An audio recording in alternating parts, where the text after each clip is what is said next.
Bonjour à tous et bienvenue dans notre émission Le Salon.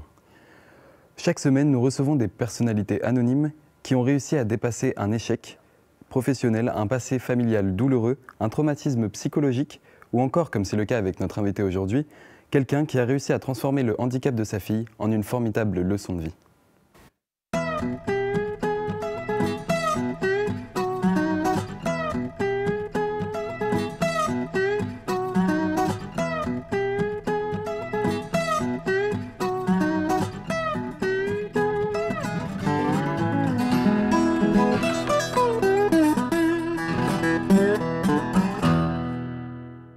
Aujourd'hui, nous recevons Valérie et sa fille Joséphine qui vont partager avec nous leur histoire insolite et émouvante. Bonjour Valérie, bonjour Joséphine. Bonjour. Comment allez-vous toutes les deux? Bonjour, ça va. Valérie, vous pouvez nous raconter en quelques mots l'enfance particulière de Joséphine et comment sa maladie s'est développée? Dès la naissance et dès les premières années de vie de Joséphine, on a remarqué effectivement de grosses difficultés dans son développement.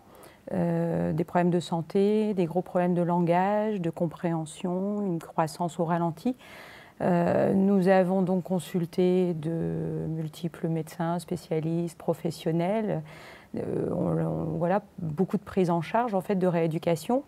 Et parce que nous espérions toujours avoir un diagnostic posé, croyant qu'effectivement il y aurait peut-être un remède miracle, des médicaments qui pourraient effectivement améliorer son état. Mais vers l'âge de 5-6 ans à peu près, avec mon mari, on a décidé effectivement de se consacrer sur son quotidien en fait. Ce qu'on voulait finalement, c'est qu'on mette un peu la maladie de côté et puis qu'on lui fasse, en tout cas qu'on lui donne l'occasion de vivre une vie ordinaire comme une petite fille de son âge. Pendant des années, les médecins et les éducateurs spécialisés vous ont dit que Joséphine ne pourrait pas avoir une vie comme une jeune fille de son âge. C'est alors qu'il y a 3 ans, avec votre mari Jean-Yves, vous avez eu une idée formidable qui a totalement bouleversé la vie de Joséphine, mais aussi la vôtre. Joséphine, tu peux nous dire un petit peu où est-ce que tu travailles? À la cantine de Joséphine. D'accord. Et Valérie, qu'est-ce que c'est donc la cantine de Joséphine? Alors pour refaire un peu l'historique, effectivement, alors les médecins et les spécialistes ne nous disaient pas forcément très clairement qu'elle n'aurait pas une vie ordinaire, mais on l'entendait bien en tout cas. On se rendait compte effectivement que ça allait être compliqué. Elle a vécu une scolarité dans des milieux et dans des écoles ordinaires, mais toujours dans des classes spécialisées. Les apprentissages étaient difficiles. Elle a commencé à lire, elle avait 11 ans. Donc vous voyez, c'est quand même très compliqué. Et on se doute bien effectivement en tant que parent que le chemin va être compliqué. Mais un matin, effectivement, on a eu l'idée de créer quelque chose pour qu'on puisse effectivement lui proposer une activité salariée. Elle avait 19 ans, une activité salariée où elle puisse s'épanouir en fait. Bien, pour comprendre le déroulement du travail de Joséphine, nous l'avons suivi tout au long de son service dans le restaurant. On va regarder ce reportage ensemble.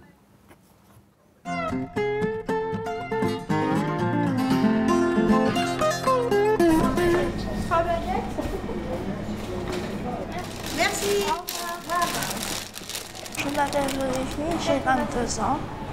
Je travaille à la cantine de Joséphine. Je suis serveuse.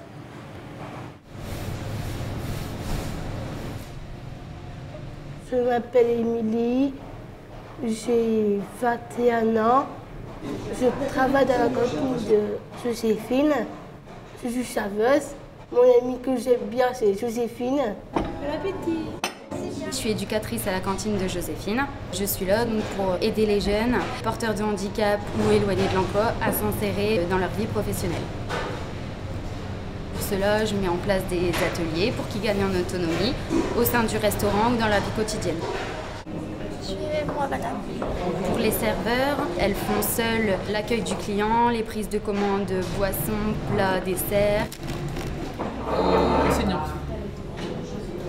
Elles servent, elles remettent en place la salle, elles s'occupent de l'entretien de la salle.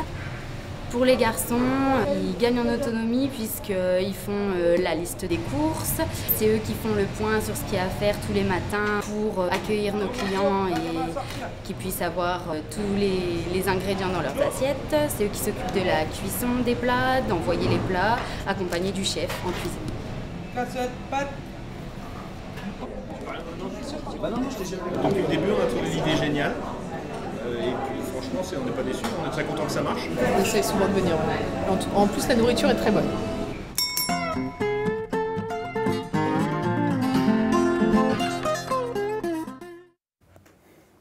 Alors tout d'abord, Joséphine, est-ce que tu as apprécié le reportage? Super beau. Est-ce que tu aimes travailler dans ce restaurant? Qu'est-ce qui est difficile pour toi? Faire la caisse enregistrement. La caisse? D'accord. Et Valérie, depuis que Joséphine travaille, qu'est-ce que ça a changé pour elle? Joséphine, qui a toujours été une enfant et une jeune fille souriante, là, elle est complètement épanouie. Et puis, je dirais que le plus gros progrès, c'est l'autonomie, quoi. C'est tout ce qu'elle a gagné en autonomie. Elle prend le tram seule, elle fait les magasins seule. Voilà, je vais vous raconter une anecdote qui s'est passée cette semaine, mais c'est révélateur. Mon mari et moi, nous sommes rentrés tard du travail. Et quand on est arrivés, on avait une table avec des bougies et une tarte à la courgette qu'elle avait fait seule. Elle avait pris l'initiative de nous faire le repas du soir, alors que ça lui était jamais arrivé, quoi. Elle faisait des pâtes pour elle, simplement, alors que là, elle avait envie de dresser une jolie table, et puis elle s'est vraiment très bien débrouillée, hein. C'était très, très bon. C'est vraiment le progrès le plus visible au quotidien. Oui. Qu'est-ce que tu aimerais savoir faire maintenant, Joséphine, dans ta vie? Faire mon travail, avoir beaucoup de sous. Oui. Joséphine, elle veut pouvoir s'assumer. En fait, quand elle dit avoir des sous, pour elle, c'est effectivement gagner son salaire et pouvoir assumer son quotidien. Et est-ce que vous pensez qu'elle a d'autres progrès à faire, et si oui, lesquels? Oui, encore gagner en autonomie, parce que Joséphine ne veut pas du tout rester avec ses parents à la maison. Donc elle veut vivre sa vie, avoir son appartement. Et donc pour ça, effectivement, il y a encore un peu de travail pour qu'elle puisse s'assumer complètement au quotidien. Qu'est-ce que vous avez dû amener tout au long de cet apprentissage, justement, quand elle a commencé à travailler dans le restaurant? Je dirais que comme un sportif, il fallait l'entraîner. Ça veut dire qu'on lui montrait ce qu'il y avait à faire. Alors autant en dehors du restaurant, sur le chemin, dans le tram, prendre le tram, aller renouveler sa carte toute seule. Oui. Des gestes du quotidien qui pour nous sont évidents. Pour elle, il a fallu les répéter jusqu'à ce que ça soit intégré. Même chose au sein du restaurant, dans son travail quotidien. Ce sont effectivement des gestes et des procédures répétitives pour qu'ils puissent complètement maîtriser, en fait. Et voilà, les clients le disent eux-mêmes, ils n'ont pas l'impression d'être dans un restaurant très particulier, juste d'avoir deux serveuses très souriantes et très à l'écoute. D'accord. Valérie, votre mari est aussi un acteur important de ce projet, puisqu'il est le président bénévole du restaurant. Je vous propose d'écouter ce qu'il a à nous dire sur la cantine de Joséphine.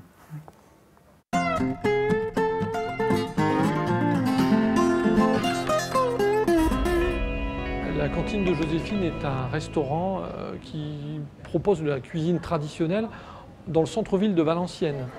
La cantine de Joséphine a ceci de particulier que ce n'est pas simplement un restaurant, c'est une entreprise d'insertion qui a pour objectif d'aider des jeunes salariés en situation de handicap ou éloignés de l'emploi à reprendre pied, à acquérir des compétences et à pouvoir ensuite rebondir et trouver un travail dans le domaine de la restauration.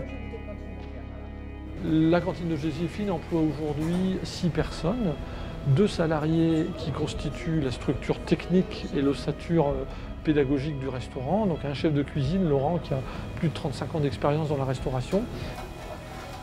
Marie, qui est conseillère en économie sociale et familiale, qui, elle, organise le suivi et la formation des jeunes en salle. Personnellement, je suis président de l'association En Délices et je suis également bénévole dans l'association et au sein du restaurant. Je suis aussi accessoirement le papa de Joséphine et c'est pour ça que je me suis un petit peu engagé dans cette aventure avec toute une équipe de bénévoles qui sont extrêmement dévoués. On a aussi trouvé des salariés qui avaient un profil particulièrement adapté. Et on reçoit aujourd'hui des jeunes du CAP jusqu'au BTS en hôtellerie pour leur montrer que c'est possible de travailler avec des jeunes en situation de handicap, qu'ils sont eux aussi compétents et qu'eux aussi ont envie d'apprendre un métier. Cet échange entre jeunes ordinaires et nos jeunes qu'on a l'habitude maintenant de qualifier d'extraordinaires est riche parce que celui qui reçoit n'est pas toujours celui qu'on imagine. Et en tant que papa, je ne peux qu'être content et satisfait de voir les progrès réalisés par Joséphine et l'entrain avec lequel elle se rend au travail tous les jours.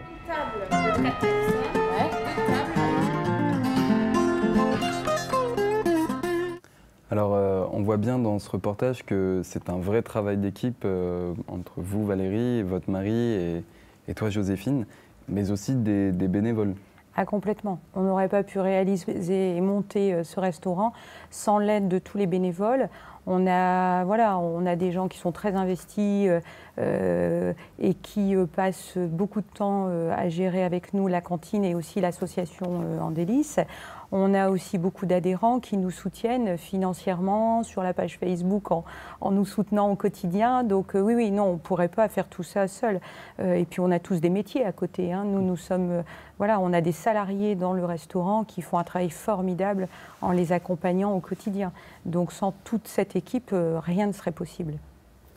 Donc finalement, à travers ce projet, vous prouvez à tout le monde qu'il est possible de faire vivre une entreprise avec des salariés en situation de handicap. Est-ce que vous êtes d'accord avec ça? Ah mais complètement. De toute façon, même si on en était persuadé en montant le projet, on en est complètement convaincu maintenant puisque les clients nous renvoient ça.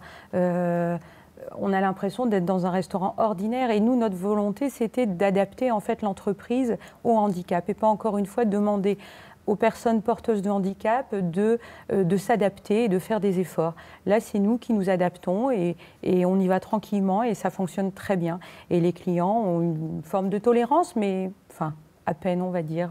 Voilà, s'il y a une erreur dans la commande, enfin, chose qui n'arrive jamais, hein, Joséphine, mais voilà, c'est pas grave. Voilà, c'est des choses qui peuvent arriver, c'est tout. Comme dans un restaurant, on peut faire une erreur. Et il faut dire aussi que c'est un restaurant où on y mange souvent en vitesse le midi, avant de repartir au travail, et personne n'est en retard au travail. Voilà. Et donc, financièrement, comment est-ce que ça fonctionne? L'entreprise dégage suffisamment de bénéfices pour rémunérer tout le monde ou vous avez des aides de l'État? Alors là, c'est la question un peu compliquée parce qu'effectivement, on a des aides, mais qui couvrent une toute petite partie des charges salariales. Mais même si on est c'est une association qui a monté ce projet, c'est un projet d'hommes et de femmes avant tout. Il n'en reste pas moins que c'est une entreprise commerciale. Et pour pouvoir effectivement, et surtout que le domaine de la restauration en ce moment c'est compliqué, pour pouvoir être dans la concurrence et puis sortir du lot, il faut se bagarrer pour proposer des services qu'on ne propose pas ailleurs, pour augmenter le chiffre d'affaires, voilà. Donc c'est vrai que c'est une des sources de stress en fait du conseil d'administration par exemple qui gère ce restaurant parce que ça peut être parfois tendu et voilà, on veut que ça marche et on veut que ça fonctionne. Et donc, quels sont les prochains projets que l'association En Délices veut mettre en œuvre? Alors oui, donc comme on vous disait tout à l'heure, Joséphine nous a maintes fois répété qu'elle n'allait pas vivre avec ses parents, ce qu'on peut comprendre. Alors on va essayer effectivement dans les futurs projets de créer une résidence partagée avec 4 jeunes filles, 3 amies de Joséphine et Joséphine, qui partageront en fait des appartements avec 2 étudiants pour pouvoir mettre en place une première étape vers l'autonomie complète, puisque là, effectivement, elles seront en colocation comme des étudiants, avant de voir si elles peuvent vraiment prendre leur envol et avoir chacune leur petit studio, en fait, pour pouvoir tout gérer au quotidien. C'est déjà la fin de cette émission. Eh bien, Valérie et Joséphine, nous souhaitons une longue vie à votre association En Délices. Et bon courage à vous. Merci. Merci à tous de nous avoir suivis aujourd'hui et à très vite pour de nouvelles rencontres très singulières.